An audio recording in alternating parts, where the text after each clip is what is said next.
to the extent that there's a part of you that's like, when do I get to take a break? When do I get to not feel this feeling all the time? Well, it can be soon. It can be now. It doesn't have to feel like this. It's just this concept of the scarcity of time and the external pressures that we say yes to in our life.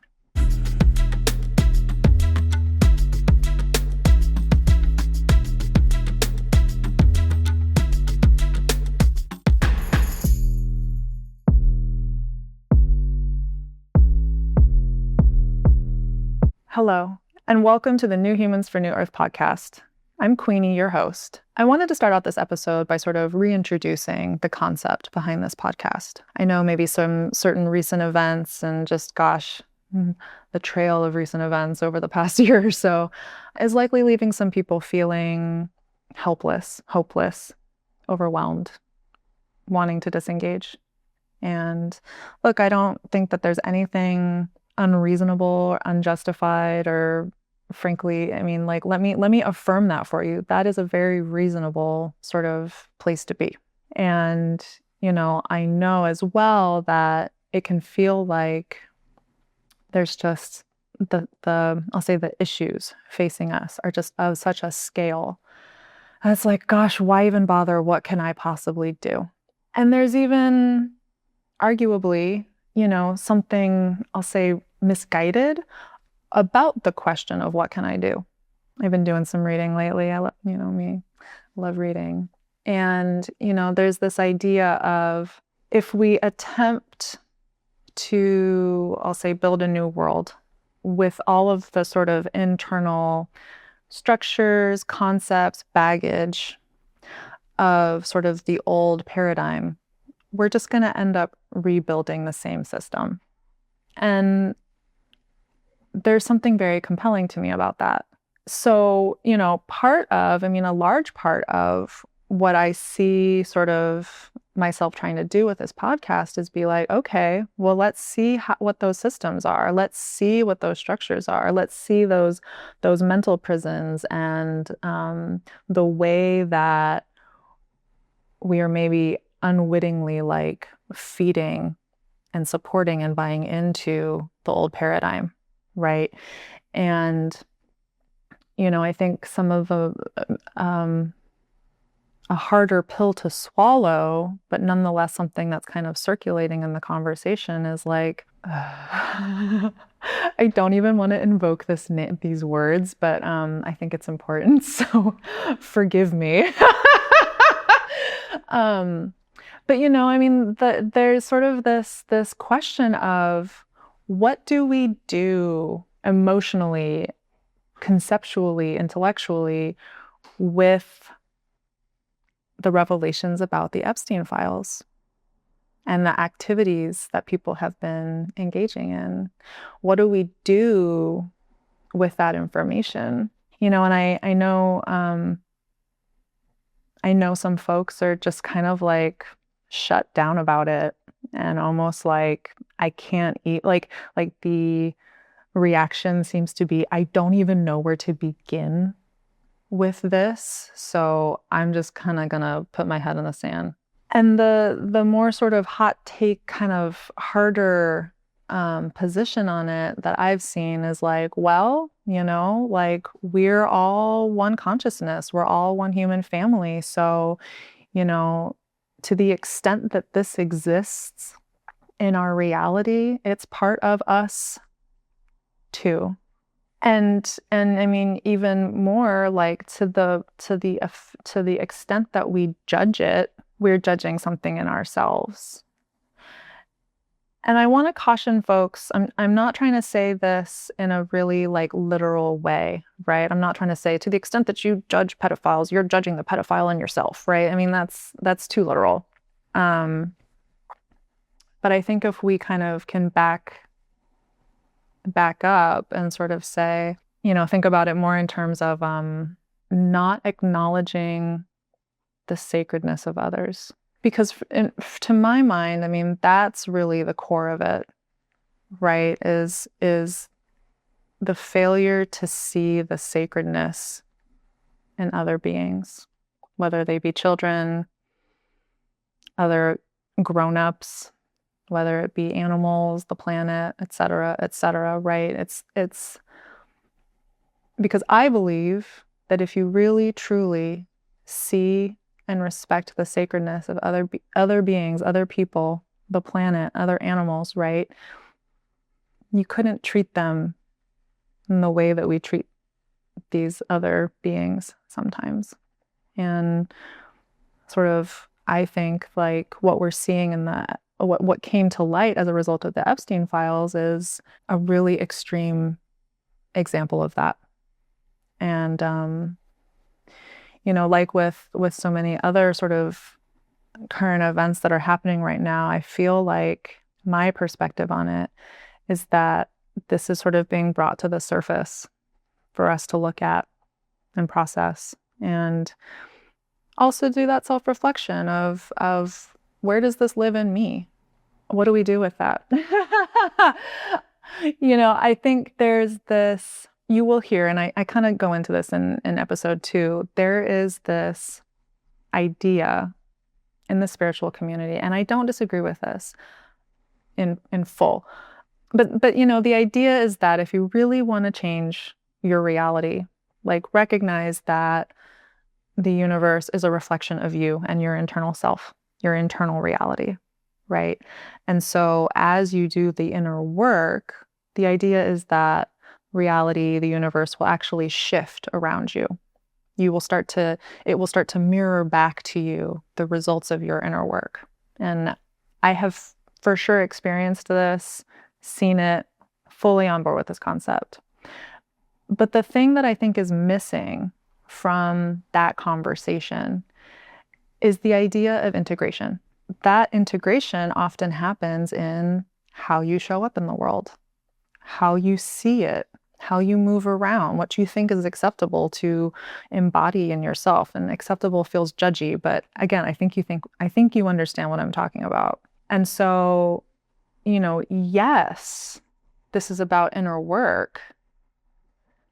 Yes, this is about, liberating ourselves from some of these mental constructs. Yes, this is about liberating stuck energy that's maybe keeping us, I'll say, frozen in supporting the old paradigm, right?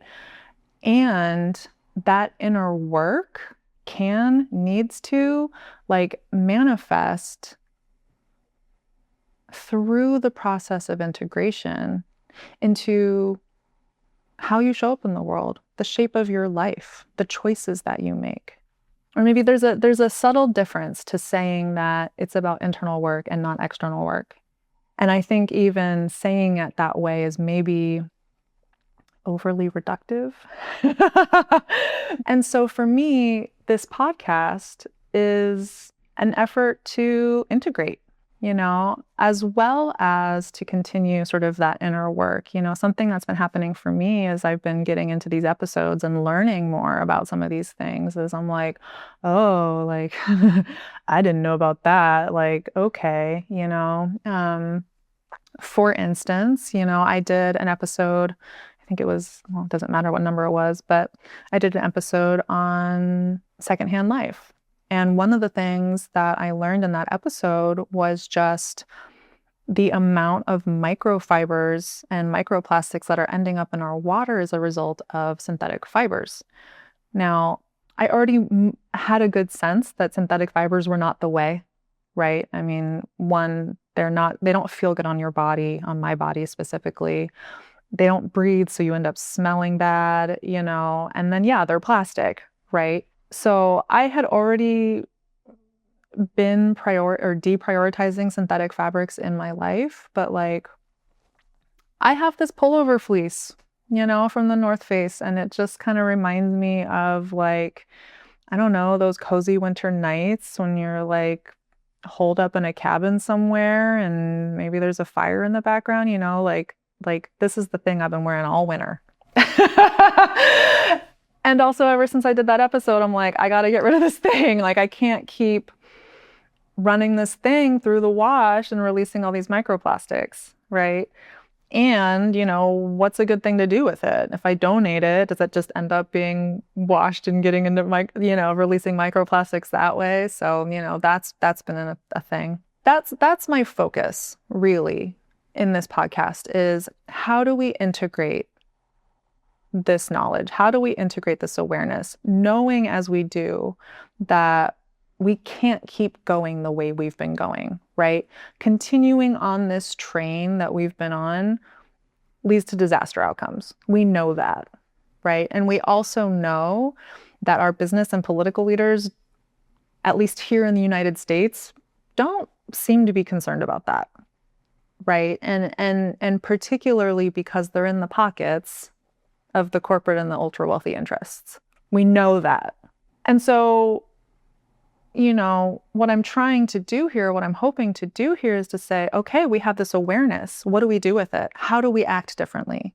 How do we show up differently in our lives so that we can get off of this train to disaster town and onto the train to new earth? And it's this multifaceted process, and it's a process, right? I mean, and what I'm noticing in my own life, right, is it's very much a spiral. And, I will in my own life come back to kind of the same, I'll say, issue or area.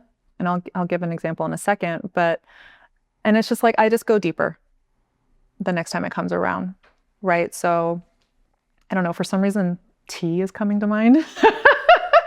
As an example. So I like to drink tea. And if you'll notice, most teas, like commercially available teas, come in those little foil wrappers. You got it right. And oftentimes the bag is not compostable because there might be plastic or there's that metal staple, right? So this is a silly example, but we're here now. And so something that I did, I don't know, a few years ago was I am only buying, or I'm trying to primarily buy Celestial Seasonings tea because there's no staple, there's no plastic, there's no little individual wrappers for the tea bags, right? And I did that for a few years.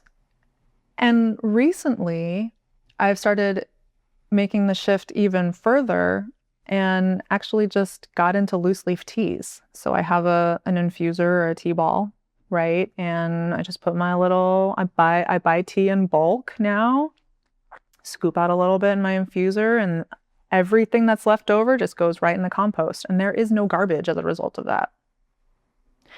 And before we move on from tea, let's just acknowledge that having individually foil and plastic wrapped tea bags doesn't really make any sense to begin with. I mean, tea is dry. I get that it needs to remain dry to stay fresh, but it doesn't need to be wrapped in that much material and packaging. It just doesn't, and sometimes I see just how intense these tea bags and tea packaging gets, and I think the only point of it is really to make you feel as the consumer like something important is happening here, but it's just tea. And we just don't need to be producing so much trash for a cup of tea.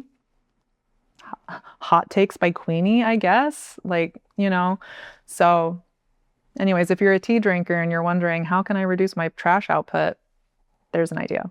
You might be sitting there listening to me and thinking okay, but why do I need you, Queenie? Why do I need this podcast to integrate whatever that means, this awareness? I do that myself. And if that's true, great. Keep going. I want to hear from you. When we are shaped so deeply by values, by sort of ways of seeing the world, and when these things have when we've literally grown up into these things, and it's gradual, it can be really subtle, and so it can be really hard to see. And in addition to that, if it's all you've ever known, if the old paradigm, I'll just use that in general, right? If the old paradigm is all you've ever known, even if you're like, I need to do something different, maybe it's not obvious. It's not always obvious what the different thing that you can do is, right? And this might feel silly as an example, but it's just what's coming to mind, right? If you're sitting at home and you're like, man, one of the things that I really would like to do is to reduce my food packaging sort of output, but you're only familiar with one grocery store. You're like, this is just what grocery stores are. Well, yeah, because that's what you're used to. But there are other options, and maybe you just haven't encountered them yet. Or maybe you haven't heard this podcast and had Queenie kind of whisper in your ear about like some other ways and other things you could be thinking about. I think the other thing as well that I'm kind of trying to do here is, when it comes to these sort of seemingly intractable situations or seemingly intractable conflicts, something that I have done in my life, and I know that I did not originate this concept, but this is just sort of how I think about it, right? Is what I try to do, rather than running around trying to buy different chip brands, right? It's like, let's transcend the frame of this argument. Because it's almost like staying locked in that argument actually just perpetuates it. But if you can figure out a way to just sort of walk away from it, suddenly that conflict like falls apart, right? And something that's coming to my mind as I'm saying this is like, it kind of reminds me of when you're a kid and you're like playing with other kids on the school ground, and I don't know if you remember this, but it's like kids have this incredible ability to sort of make up games as they go. They're like, okay, now I'm doing such and such and you're going to do whatever and like chase me. And then like 2 minutes later, they're like, okay, now let's do this, right? And there's just kind of this like give and take and this just dynamic sort of play that happens in between those kids, right? But now think about what happens when a kid comes in and they're not playing nice. Right? Remember this? I mean, maybe they're always sort of telling other people how they're supposed to play the game. They're too bossy, or maybe they're kind of a bully. I mean, it's kind of similar energy, right? Or there's just something sometimes about a person where they just don't get it. They just don't understand how to get along with the group. I mean, I've been there, but we all been there sometimes. And what happens often, what I've seen, is the kids, like that game will break apart. And oftentimes they will just move somewhere else and play somewhere else, rather than trying to sort of argue with that person in that framework. And that's the kind of thing that I mean when I say, let's opt out. Let's opt out. We don't need to continue playing this game. And instead, let's opt in to a game that actually serves us, that actually feels good on our bodies and our hearts and our souls. And that will sort of progressively lead us into new earth. And I think that that process is the same process of integration that I was talking about earlier. As a busy DJ with another project or adventure always on the horizon, Spotify was my go-to for music discovery. But about a year ago, I noticed that I wasn't feeling inspired by music anymore. In fact, everything I was hearing felt like lame elevator music, nondescript, unimposing, uninspired, and uninspiring. I wasn't coming across tracks I wanted to play, and frankly, I was starting to wonder if the go pressure of today's music industry had finally just sucked the soul out of music. Because that's what I'm looking for when I'm searching for tracks. Soul. So I did a little digging, and what I learned led me to quit Spotify. In addition to running recruitment ads for ICE last year, I learned that Spotify co-founder and then CEO, now executive chairman Daniel Ek, invested $700 million in a German AI weapons technology startup named Helsing, where he is now chairman of the board. Mr. Ek's personal fortune is estimated at around $9.6 billion. And in the 20 years since its inception, Spotify has grown to be a $137 billion company. Meanwhile, Spotify only pays musicians roughly 1/3 to 1/2 of a penny per stream. You do the math. Spotify is extracting massive amounts of wealth generated off the talents of musicians and other creatives all over the world. And its co-founder is using that extracted wealth to support AI-powered violence. No, thank you. Many artists have already removed their catalogs from the platform. And Spotify has been leaning in to AI-generated music and buying the rights to stock music to fill up its playlists, further limiting real artists' opportunity to make money from their art. No wonder I haven't been finding any tracks with soul there. So if you still have a Spotify subscription, this is your invitation to change that. Let's make companies that take advantage of artists so their leaders can support more violence a thing of the past. There are so many alternatives out there. There's Bandcamp, SoundCloud, Deezer, Qobuz, physical media, and even your local library. Personally, I ended up on Tidal for my day-to-day listening. They pay artists more, the sound quality is better, and they made it so easy to transfer my playlists, like tracks, and albums over from Spotify. And I miss sharing tracks and playlists with people. So if you cancel your Spotify subscription and switch over to Tidal, take a screenshot of your cancellation confirmation and send it over to me at Queenie@newhumansfornewearth.com. And I'll send you my Medicine House playlist, which is a selection of some of my favorite tracks. Let's support artists so they can create more art with soul. Now, let's get back into the episode. So what I wanted to talk with you about today is one of these things that I think a lot of us are sort of aware of, but maybe don't know what to do with or about, or don't even realize that it can be different, because that's how deeply sort of embedded in our beings it is as a result of our culture. This is a cultural phenomenon.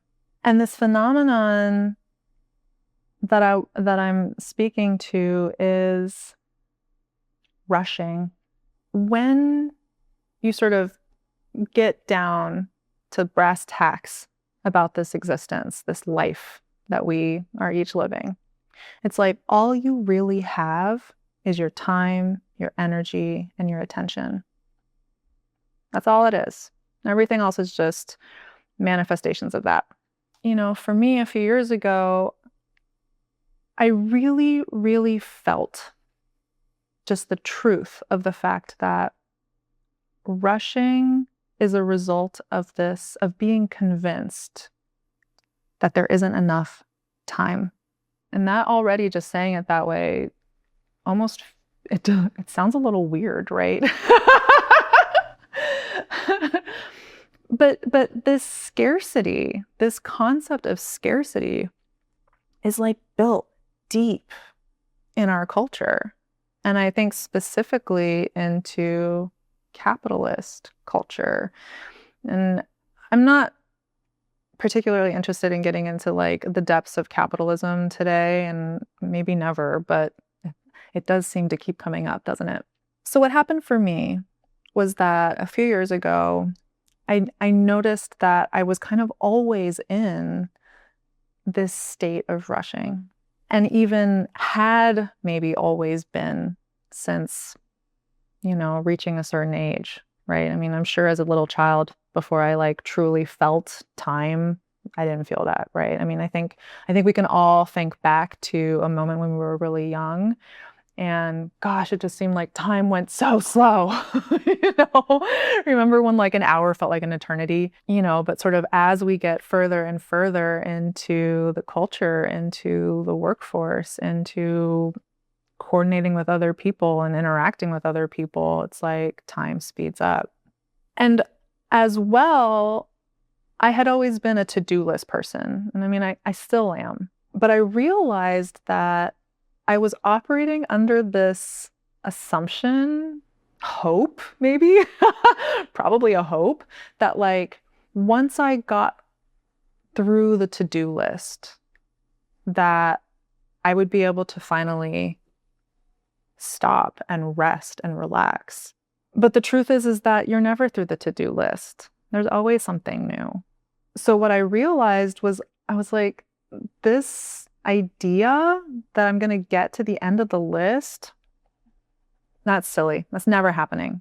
And what I'm left with is just knowing that my internal experience is incredibly uncomfortable because I always feel this intense sense of inner urgency.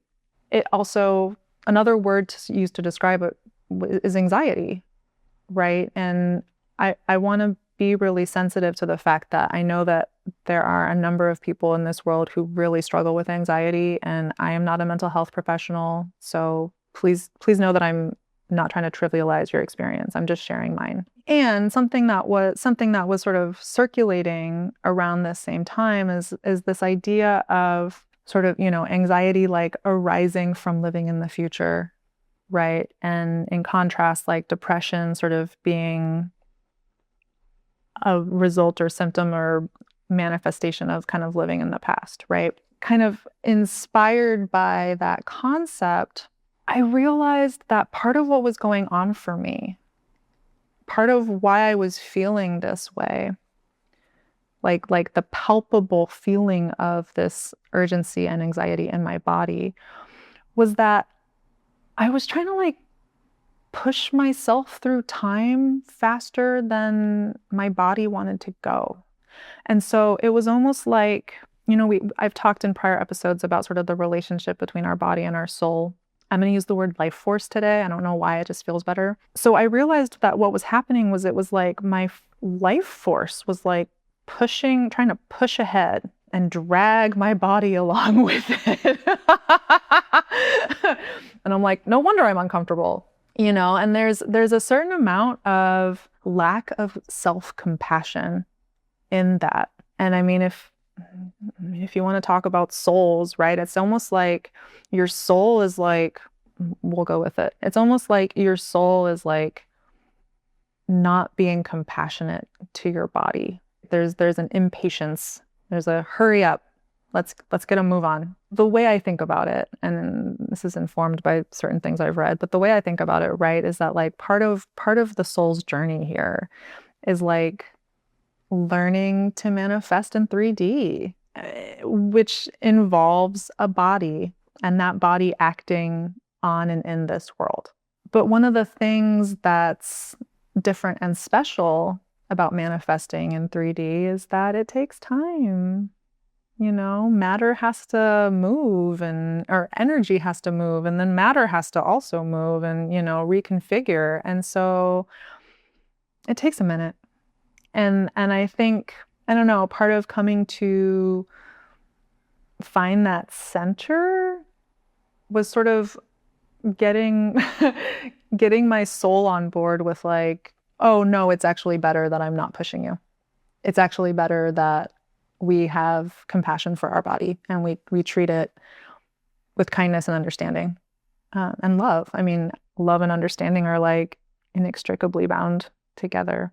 This happened for me during COVID. And, I think working from home was a really useful sort of pattern interrupt for me for this, because, I was at home noticing myself rushing around as though I was at the office or whatever. And I was just like, this is so unnecessary. I don't have to be like doing this. But the trick is noticing it. And then also taking that pause and practicing not being in that mode all the time. To kind of connect this back to something I said a little earlier, it may be that you're hearing me say this and you're like, I do not know what you are talking about. It might be that this sort of, you've been in this mode for so long that that just is what it feels like to be in your body. And or like, you might have been in this mode for so long that you're like, I can turn this off. I don't have to, it doesn't have to feel like this. Like, what are you saying to me right now? I think another insight that's really helpful here is the idea of divine timing, right? I happen to believe that everything is orchestrated and that everything is unfolding perfectly. And I know it can be hard to see sometimes, but that's just one of the affirmations that I move through this world with. Or, I mean, not even affirmations. This is like one of the principles that I move through this world with. And if you believe that that is true, if you take that to be true, then the idea of rushing doesn't even make sense, right? Because essentially what you're trying to do when you're rushing is you're fighting against divine timing, right? You're trying to say, no, no, no. The time for whatever this thing is now. It's sooner than however quickly it's manifesting. I think maybe it can be hard to see that, right? Because when we're rushing, it's often, I'm behind. I'm not doing this thing fast enough. I should have gotten to this thing already. I got to move faster so I can get through my whole to-do list today, right? If you think about all of the things on your to-do list, if you think about your whole day as within the envelope of things, within the universe of things that is subject to divine timing, then your to-do list, you're right, like trying to make it happen faster is fighting against that.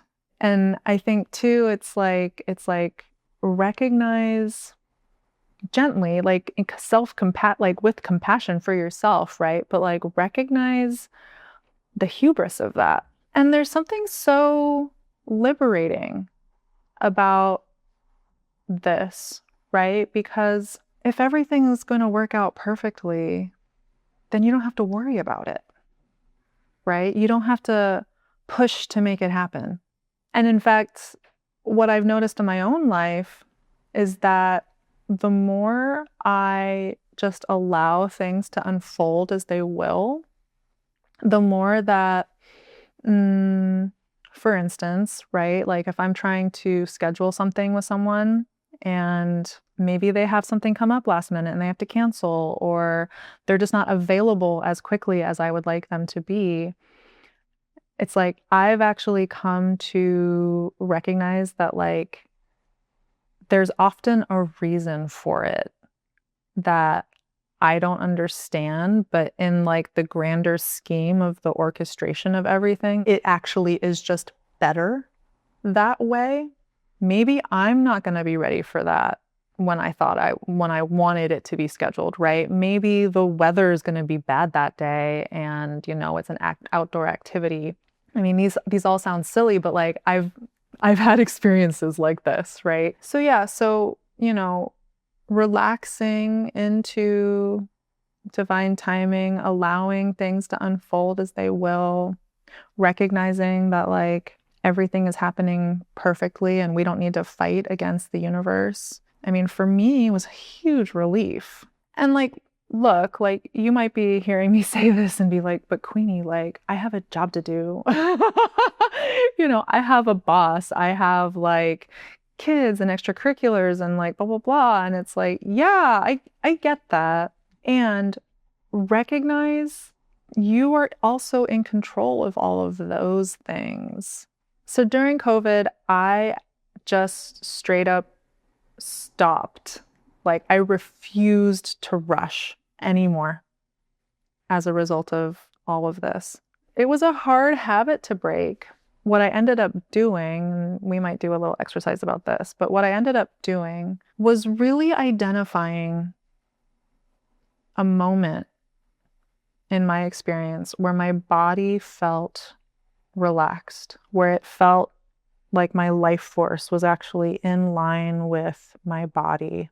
Just getting real familiar with that internal experience. For you, it might be at the end of a meditation. It might be, I don't know, the feeling of being in a bath. It could be something that you experienced on a vacation or after a massage or, this is very personal. So you'll just have to find the thing, right? My suggestion to you is to recall or know that all of your experiences live on in your body, including that moment when you didn't feel rushed, when you felt like you could just be here in this moment.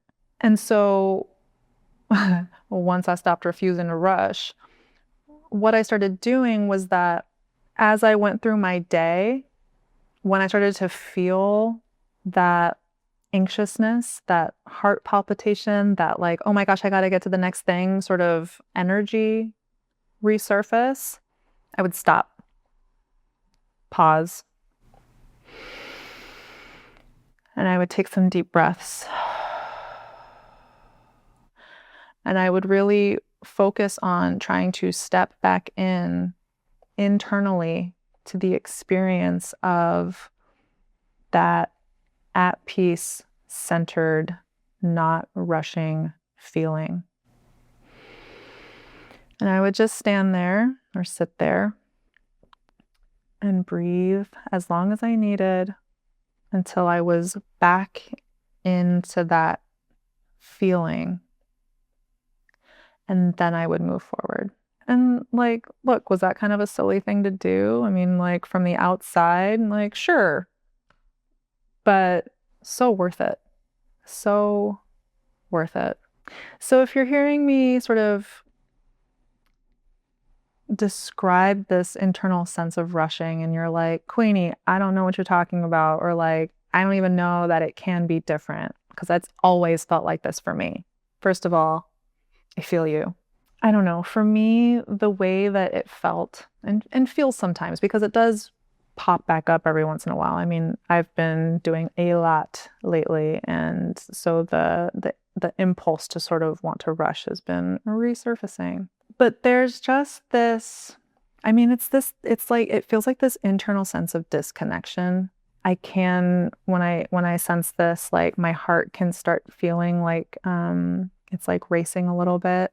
I would definitely use the word anxiety or anxious to describe this sense. And on a deeper level, I mean, to go back to this concept of like disconnection, it's like I feel like I'm not being fed energetically, and I'm being like pushed forward through time.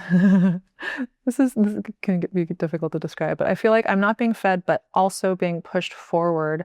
And the motivation for allowing the pushing is, and once you do the thing, then I will feed you. Once you do the thing, then you can relax, right? But that relaxation, that feeding never comes because you're still disconnected. And I think that sense is actually what drives a lot of our behavior, is because we're like desperate to be fed. And then the truth and the joke of it all is that like we are the ones who can feed ourselves. We just have to reconnect. But yeah, I mean, if that still feels obscure to you, I mean, know also that like there are other experiences of time. I mean, I know for a fact that you experienced time differently as a kid. I mean, we already kind of talked about how time was so slow. That was not just in your head, or at least it was no more just in your head than the way that we experience time now is. I will say for me, a couple of sort of examples of times that I experienced of moments when I experienced time differently. One was in Costa Rica, right? I went there last year for my birthday, and there was just this like slow syrupiness to the time then. It almost started to feel a little thick. Yeah, I love it when time starts to feel like that. Like when there's like nothing you gotta do, nowhere you gotta be, like all that there is just you here, and like maybe something will happen, that'll like drive you somewhere else, or maybe you'll decide you're hungry, or maybe you'll decide you're like want a nap or whatever, right? But there's just like the absence of structure and expectation, which like then allows you to sort of relax into that moment, or at least allows me. I love unstructured time for this reason. But like another experience I've had with this kind of thing that maybe will resonate is Burning Man. I mean, I haven't been back since they got like Starlink on Playa, and like I'm not sure that was an improvement, but I get it. But like at Burning Man, there's basically day and night. Like that's as much time as you get, right? Or as much like time delineation as you get. And like, yes, you can tell that the sun's coming up at dawn, and yes, you can tell that the sun's going down at sunset, and like, yes, they do howl about it, and I love that. But like, generally speaking, unless you're paying a lot of attention, there's day and there's night. And so, at Burning Man, it's almost like time doesn't even exist, which again, it's like, then you get that moment to just kind of like sit back and relax in the present. Feels nice. And then, there are still cultures that exist on this planet today who do not relate to time the way that we do here in the United States. So just if it's obscure to you, or if you're like not certain that it can actually be another way, like just know that it can. And know as well that like, to the extent that there's a part of you that's like, when do I get to take a break? When do I get to not feel this feeling all the time? Well, it can be soon. It can be now. It doesn't have to feel like this. It's just this concept of the scarcity of time and the external pressures that we say yes to in our life.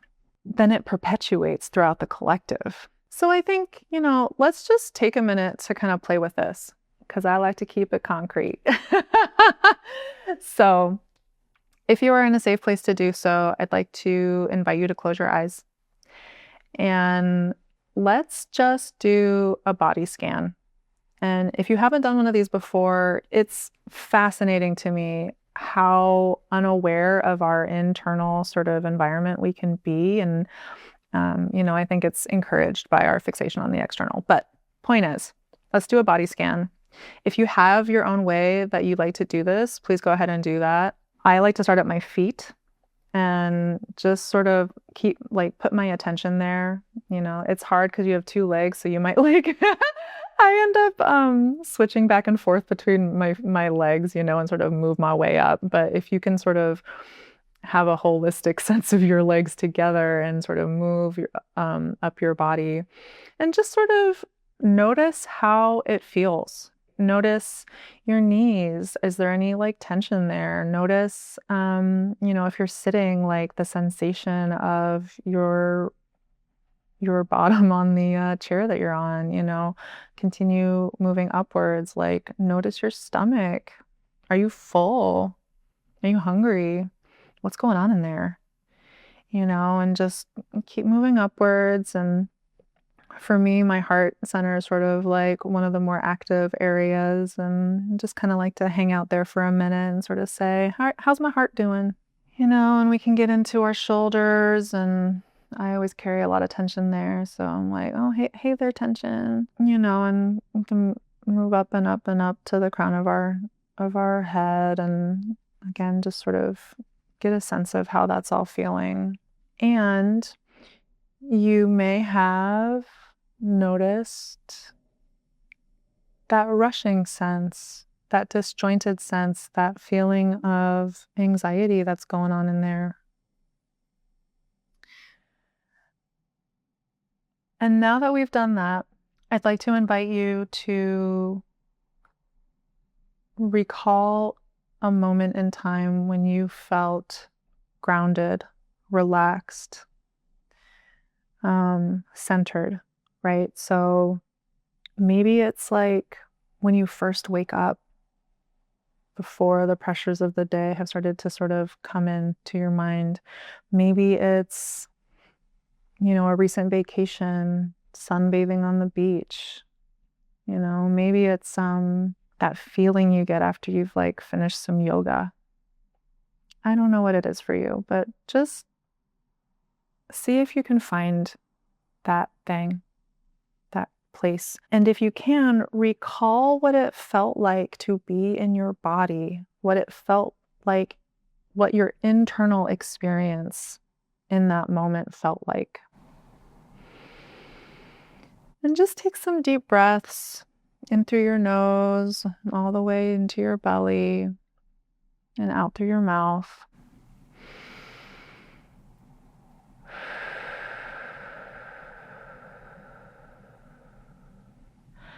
And try to really allow that feeling to expand and ground into your body right here, right now.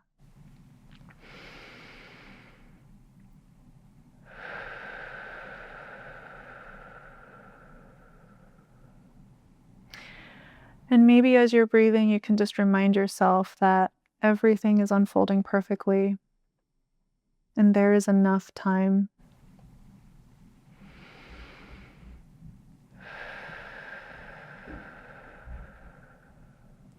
And maybe more importantly than anything, there is enough time for you to feel good in this life. And there is enough time for you to feel good in your body.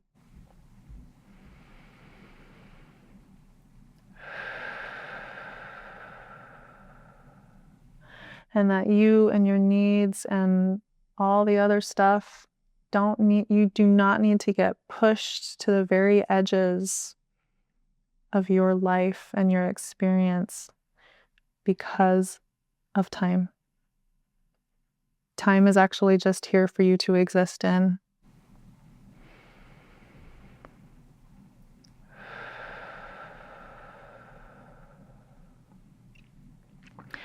And just take one more breath and open your eyes and just bring that sensation, that internal experience into this moment. Feels good. Yeah, so you might just practice with that as you go through your day over the next week, or just integrate that into your life if you feel like it. And if you had a hard time sort of finding that centered, grounded place, moment, feeling, try finding it. Maybe this is a good opportunity to do some self-exploration. Maybe it's time to go for a nature hike or something. I don't know what it is for you, but I know it's there. I'd like to just address as well that, this isn't just about our personal experience. I've said before that, and I'm not the one to originate this, but I've said before that our actions have the impact of tidal waves. And as well, our energy has the impact of tidal waves. Something that we can be aware of is energy transfer, right? And the fact like your energy impacts everyone that you interact with, and even people that you don't actually interact with, people that are just sort of in your periphery. Knowing that, we can then start to take more responsibility for the energy that we're bringing into a moment. And that has incredible impacts for the collective. Like, we are all connected, right? And our nervous systems talk to one another all the time. I think it's like happens on a more subtle, sort of more energetic level too, right? Our energy bodies are talking to each other all the time. And so, part of what happens and part of how this like sustains itself, right, is that if enough of us are saying, yes, okay, I will engage I will say yes to rushing. I will say yes to this idea that there isn't enough time. It brings that anxious energy to the collective. It shares that anxious energy with everyone around you. And it also normalizes it. Right? I mean, that's exactly the situation that we're in, is that sort of rushing feels normal. And so we don't question it, even though it feels so uncomfortable in our bodies. And as a result of that, we also don't question all of the dynamics and practices and other things that the word that's coming to mind is feed off of that rushing energy. And I think this is a great time to sort of say, okay, who is this serving? What is being served by me feeling like there's not enough time? And, putting aside intentionality, putting aside any sort of like anything that even remotely smacks of sort of conspiracy, right? We don't need to go there. But think about one of the major sources of your stress, of your rushing, is often work. Think about it. I mean, we wake up, shoot, I got to get to work. I got to get ready. I can't be late. I got to do all of these things. Maybe get your kids ready, maybe make lunches, right? Shower, get dressed, et cetera, right? So that I can get to work. I got to squeeze all of this stuff into this little itty bitty part of my day so that I can get to work. And then when I get there, I got this whole list of stuff to do. And I'm doing it on someone else's timeline. And it just feels so incredibly uncomfortable. Something that happened for me when I refused to rush anymore is the whole way that I organize my day changed. And I mean, look, like everyone has the sort of like non-negotiables in their life, right? And these will be different for you than they are for me. This is just what happened for me. But, I'd never been a morning person. Never, ever, ever. I struggled to get up on time for school my entire childhood, and I was underslept my entire childhood. I'm sure a lot of people can relate to that. So like, now how my life is like I get out of bed around like 7:38, and I spend the first couple of hours of my day on me and reconnecting with myself, my body, my soul, the divine, giving gratitude, stretching, practicing some Reiki sometimes, but it's me and getting centered in myself. And only when I'm done with that do I then turn my attention to the outside world. And for me, because I've seen the light, because I've experienced what it's like to not rush through my day all the time, it's like that has become a non-negotiable for me. There's sort of knock-on effects of all this, right? Because I'm not being pushed through time faster than I would like to be, I show up to, my workday and I'm just so much more centered and able to sort of deal with, whatever unexpected conflicts or obstacles arise, right? And just kind of shrug it off. Something else that's happened that I had no idea was going to happen is just, I've mentioned before sort of following the internal nudges.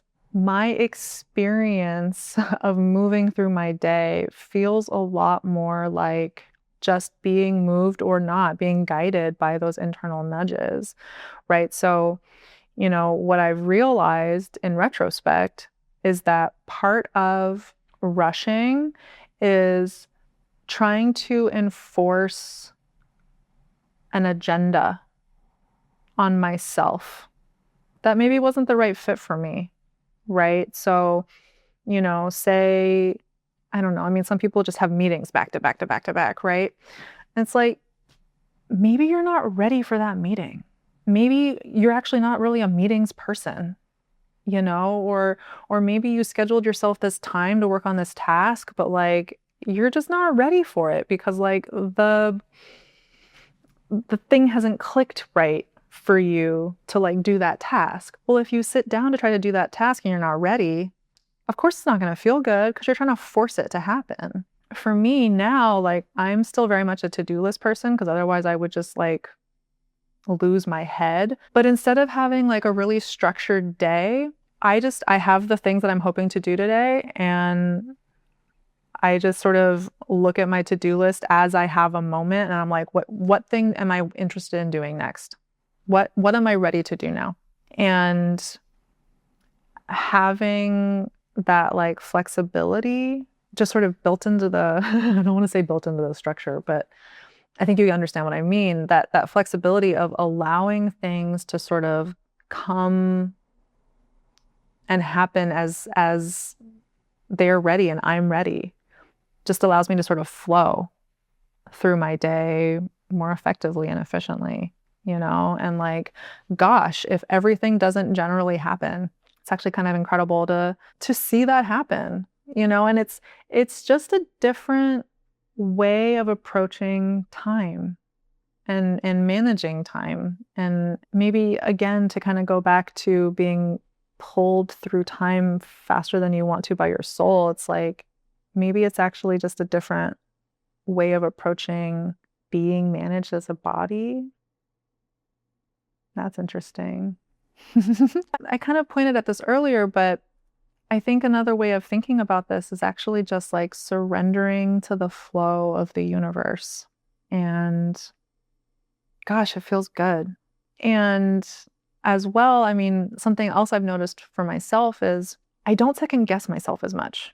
It used to be that I'd be in the middle of something or I'd be about to start something and I'd be like, is this the best use of my time right now? Or I've had the experience a number of times where I will literally be like moving into like walking towards some other activity and I'll stop right in the middle and be like, is that what I want to do? And again, as I've like surrendered to the flow, right? It's like I've also learned to just trust that if I had the impulse to move that way, then that's probably the next thing that wants to happen. And it's only when I like get back into my head and my expectations and my judgments about what my day should look like, or imposing some value about, where I put my time, that's when the second guessing comes in. And yeah, I mean, it's just like, I did not realize that this was going to happen, but really surrendering into not rushing, really surrendering into whatever wants to happen right now and into the orchestration of events by the universe has also led me into further trust of myself. I hope that that's helpful for someone. And, know as well, if you ever feel in those moments when you feel overwhelmed by the scale of what's facing us, know that you doing this work for yourself also impacts all of the rest of us. Because seeing and experiencing the energy of someone who was relaxed in a culture that runs on go, go, go energy, that runs on there is not enough time for you, that runs on you are always late and you will never catch up, you will now be medicine for that energy. You are going to be showing people that it doesn't have to be like that. And you're going to be activating them just with your presence. So, this is how we make new earth friends. So thank you so much for joining me for this episode of the New Humans for New Earth podcast. My name is Queenie. If you found this episode to be inspirational, helpful, or informative, please share it to your social media, share it with your friends, your partner, a family member, or anyone that you love. If you loved this episode, please leave a review. And be sure to subscribe wherever you're listening to this podcast. This is how we help grow the New Humans community and inspire others to join us in co-creating New Earth. This world is what we make it. Thank you so much for being here, and I'll see you in the next episode.